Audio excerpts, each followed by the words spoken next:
At the height of teen idol fame, Zac Efron was Disney's shiny golden boy, but behind the shine, he was spiraling. His battle with addiction started in 2013 when he checked into rehab for cocaine and alcohol abuse and later admitted, "I was drinking a lot, way too much. You're young in Hollywood and everything is thrown at you." The star who had once captivated audiences with iconic moments left studios after missing filming days due to partying. In 2014, he wound up in a fight in LA's Skid Row. The one role that I had to change the most for was probably Baywatch. That movie, I adopted a really specific eating regimen. Claiming his car had run out of gas, an incident that screened 3 laughs and a broken jaw that year fueled allegations of substance abuse. Efron later confessed fame left him isolated, saying AA meetings made a huge difference. But you'd go and ask your predecessors, about it, and they had no advice because there was no they've never dealt with it. "I've made a lot of mistakes," he told CNN, "but I've learned from each one. Hollywood nearly lost him, but sobriety brought him back." Before mugshots and court dates defined her, Lindsay Lohan was already unraveling. True and false. Now, aren't you supposed to be in rehab now? Do you not watch anything that goes on? By 2006, her on-set behavior made headlines when a studio executive blasted her lateness and exhaustion, widely read as code for substance abuse. I understand you were the one who sent this letter to Lindsay Lohan saying that you were kind of disappointed in her behavior. No, I wrote a letter to her that I rewrote 6 times, and I basically said, let's knock it off, get to work. I'm not going to put up with it. The following year brought 2 DUI arrests, cocaine possession, and a viral mugshot that shattered her image. The actress who once delivered teen icon brilliance with moments like this. You know what? It's not my fault you're in love with me or something. What? Oh no, she did not. See? Instead became a tabloid fodder. Rehab became a revolving door with 6 visits by 2013. Aren't you supposed to be in rehab now? Do you not watch anything that goes on? I do. A tabloid now? Now you have to be in rehab May 2nd. Are you going to be there? You'll be there, right? Who's taking you to rehab? And in court, she infamously flashed "FU" painted on her nails. In a sit-down with Oprah, she admitted, "I am an addict." Hollywood stopped insuring her. She was dropped from films and serious roles dried up. As a result, Lohan stepped back from Hollywood spotlight, relocating to focus on her sobriety. Tell me what that's like. It's just far away from Hollywood. Yeah. And I live a very normal life. In recent years, she's cautiously rebuilt her career, often reflecting how close she came to losing it all. Lohan's career is proof that substance abuse can erase even the brightest stars. Long before losing franchises, Johnny Depp's downward spiral was already visible. That's the weirdest microphone I've ever seen in my life. I mean, right? He later confessed, "I spent years poisoning myself," referring to decades of heavy drinking and drugs. We've had cocaine together maybe a couple of times. I once gave Marilyn Manson a pill so that he would stop talking so much. Back in 1994, he trashed a hotel room in a drug-fueled rage, the same actor who once gave us unforgettable characters like this. Wasn't that just magnificent? I was worried he was getting a little dodgy in the middle part, but then that finale, wow. On Pirates of the Caribbean 5, the crew whispered about his chronic lateness tied to benders. The Amber Heard divorce trials then exposed text messages about cocaine and blackouts, cementing his addictions in the public eye. You, this morning? I don't think so. You're crazy. Have you drunk this whole thing this morning? Oh, you got this going? You got this going? I just started it. Oh, really? Yes. Really? This very public legal battle painted a picture of an actor deeply engulfed in addiction, which led to studios distancing themselves. Disney dropped him from Pirates of the Caribbean franchise, and Warner Brothers asked him to resign from the Fantastic Beasts series in 2020. In court, Depp described Detox as the lowest point of my life.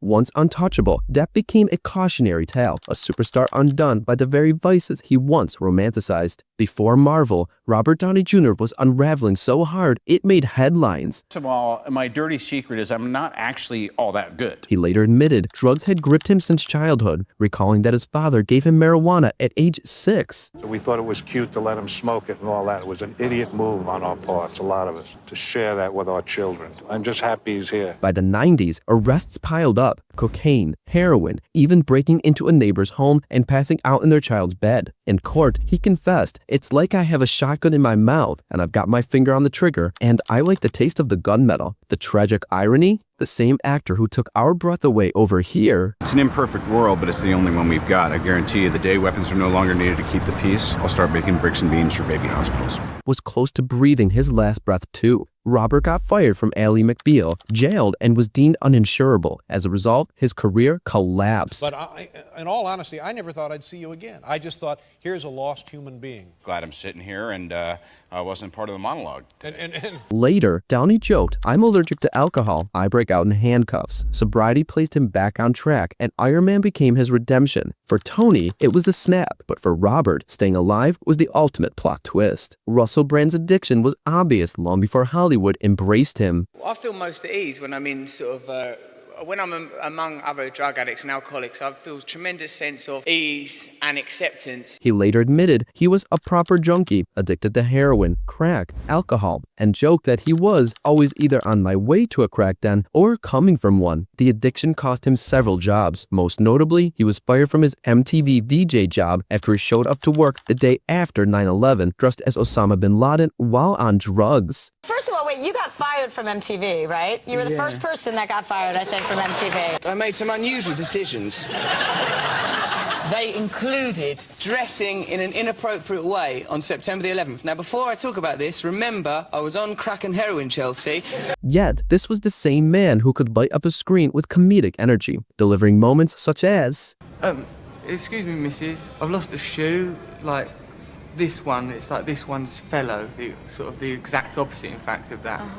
arrested a dozen times, emaciated, and near death, Brand's agent staged an intervention in 2003 that finally pushed him into rehab. Sober since, he testified before Parliament that addiction is a serious disease and quipped, "Without recovery, I'd either be dead or in an institution." I know that, like, the reason I won't use drugs today or drink today is because I know I can't manage it. As a drug addict, the first thing you have to do is accept you can never use, or one day at a time, don't drink and take drugs. Sobriety didn't just save his life, it gave him a second career as both a comic and an outspoken advocate. Decades before his Hollywood legend status, Mickey Rooney was already being fed pills by the studio system. What other people see as generosity may, in reality, be the exploitation, manipulation, and sadly, emotional blackmail. He later admitted he was given amphetamines to work longer and barbiturates to sleep, a cycle that haunted him for life.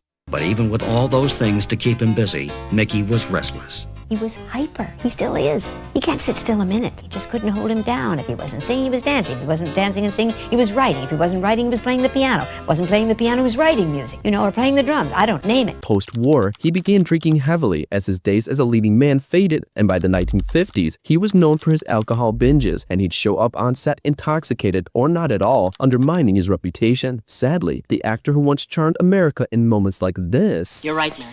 We've got to have a great show with 1,000,000 laughs and color and a lot of lights to make it sparkle. And songs. Wonderful songs with you out there selling. Was on the verge of bankruptcy when he gambled and drank away much of his fortune. "I was a millionaire by 25 and broke by 30, Rooney later said, blaming booze, pills, and bad choices. In the 1970s, he found faith and sobered up, crediting religion with saving his life, but he knew that addiction had robbed him of his prime. Sing this parting song from the bottom of my hearty.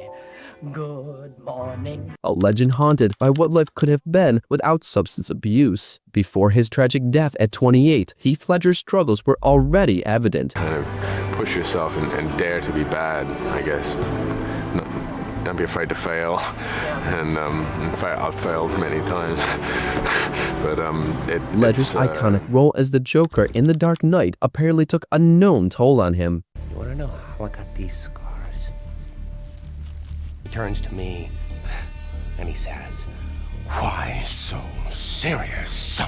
He admitted in an interview that the role left him so wired he could hardly sleep, stating, "Last week, I probably slept 2 hours a night, and that, ambient tossing, was a regular part of his routine," revealing how he leaned on sleeping pills, painkillers, and anti-anxiety meds just to function. It was hard stamina-wise, because it was just high levels of energy were needed, required every day. It was a dangerous cocktail that friends said strained his health and relationships. Sadly, on January 22, 2008, Ledger was found dead in his New York apartment from an accidental overdose, a lethal mix of opioids, sedatives, and sleeping aids. The actor Heath Ledger was found dead today in an apartment here in New York City. He was just 28 years old.